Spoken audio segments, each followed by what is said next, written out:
अगले श्लोक में कहा है, अकीर्तिं चापि भूतानि कथयिष्यन्ति ते व्ययाम संभावितस्य चा कीर्तिर मरणादतिरिच्यते। अगर तुम ये युद्ध धर्म, क्योंकि अन्याय को दूर करने के लिए है, और ये कौरव लोग और जो सामने खड़े हैं तुम्हारे संबंधी लोग, तुम्हारे गुरुजन, पूजनीय लोग, ये सब अन्याय का समर्थन करने वाले हैं, अन्याय का साथ देने वाले हैं, अधर्म के साथ खड़े हैं।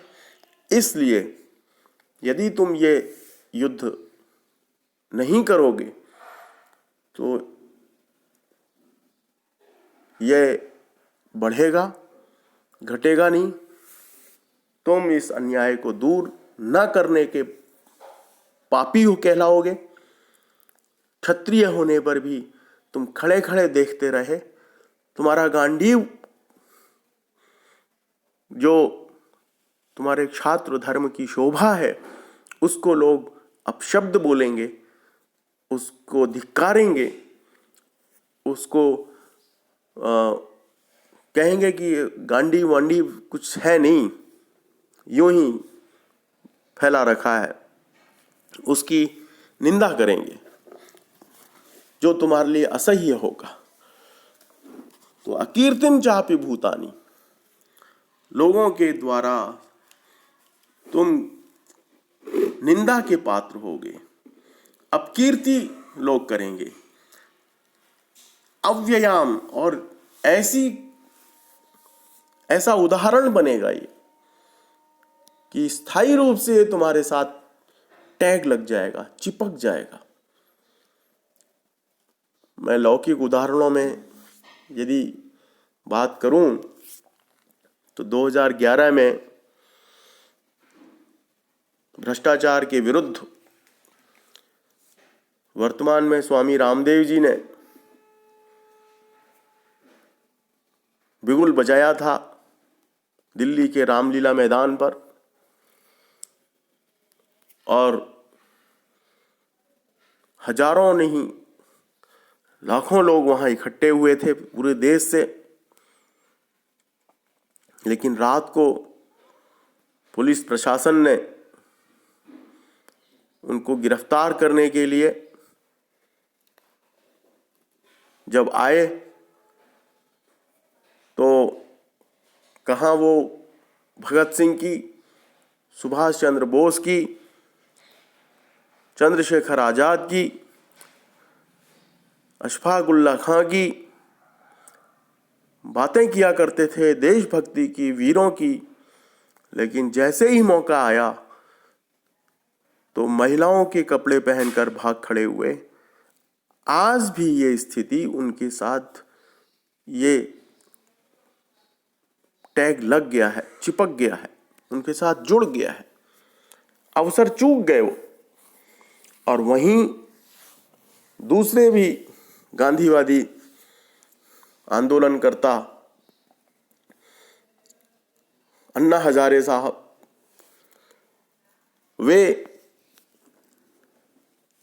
5 मिनट उन्हें गिरफ्तार करने में लगे पुलिस को, और तिहाड़ जेल में डाल दिया उनको। और शाम को जब प्रशासन उनको छोड़ने लगा तो उन्होंने कहा कि पहले तो मुझे ये बताओ कि मुझे गिरफ्तार क्यों किया और मेरा दोष क्या था।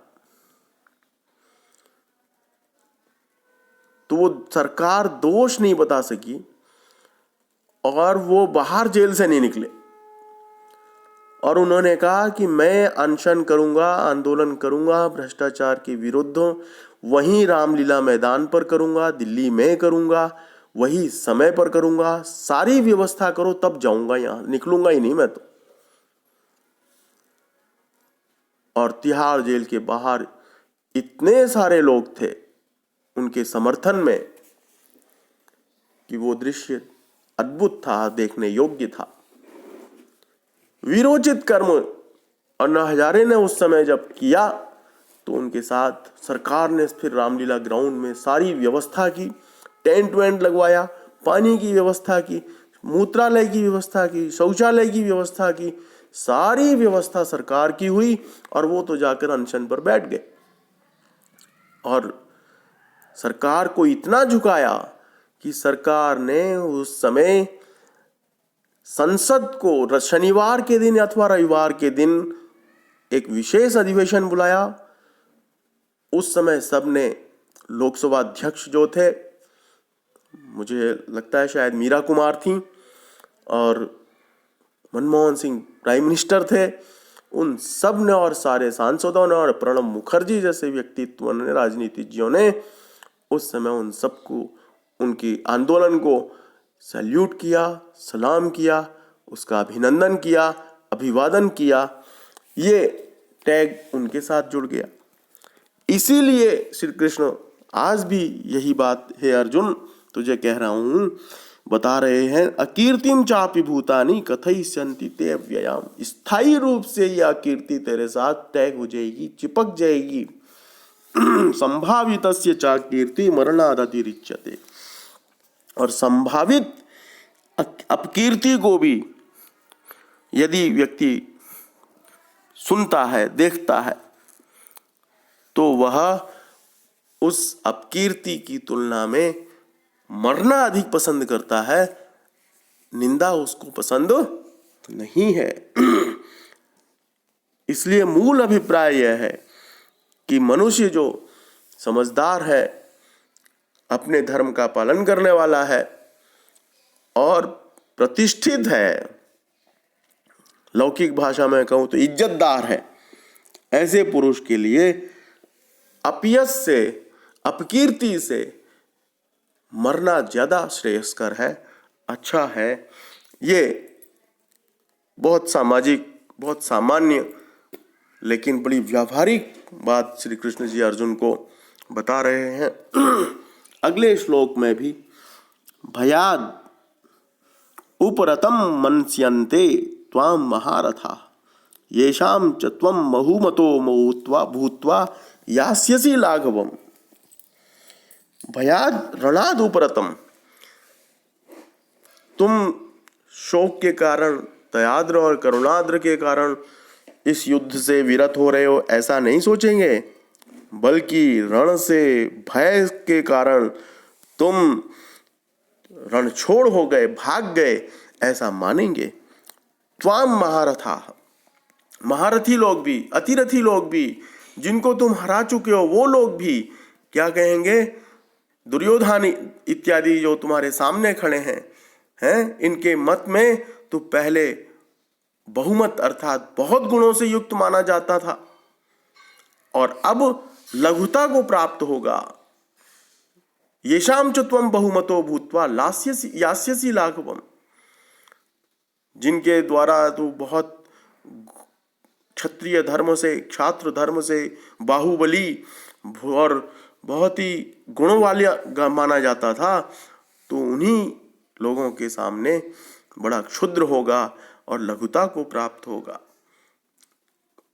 और महारथी गण ये मानेंगे कि कर्ण से, भीष्म से, द्रोणाचार्य से, अश्वत्थामा से भय के कारण डर गया, इसलिए युद्ध से भाग खड़ा हुआ, ऐसा ही मानेंगे। दया करके हट गया ऐसा कोई नहीं कहेगा।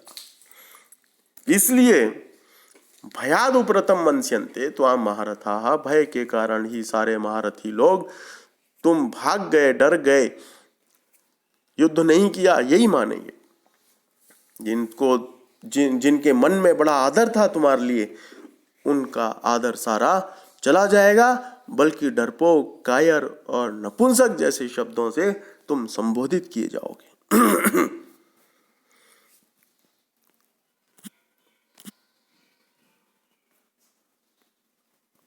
और जो ना कहने योग्य बातें हैं वो भी तुम्हारे लिए कही जाएंगी।